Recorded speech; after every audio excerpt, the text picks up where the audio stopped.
According to a recent study by the New York Times, 75% of all college students have gambled in the past year. While traditional forms like card games are still prevalent, sports betting has been on a rapid rise in the past few years. I followed a few students around to get more on this craze. Sundays are for football, or should I say fantasy football. Fantasy football has become a pastime for a massive amount of people in the United States. Fans will watch the games with their laptops or phones in front of them in order to track their players. But why is it so appealing?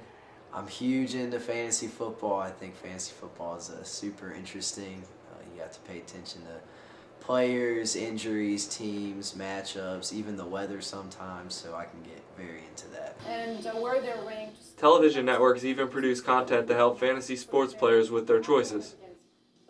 But fantasy football isn't the only option out there. Other fantasy sports are available, like fantasy basketball and fantasy soccer. Fantasy Premier League is a global phenomenon with over hundreds of thousands of participants yearly. Similar to fantasy football, one can create a league and invite friends to join.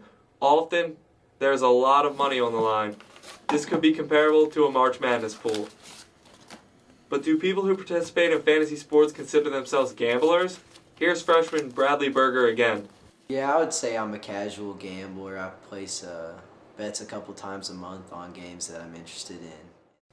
Straight sports betting has become much more prevalent too. Some people, even college students, are dishing out thousands of dollars weekly on games lines, spreads, and prop bets. When asked to comment about his weekly routine, betting enthusiast Jordan Rayburn declined to comment. For Triad News 360, I'm Angelo Petrucci.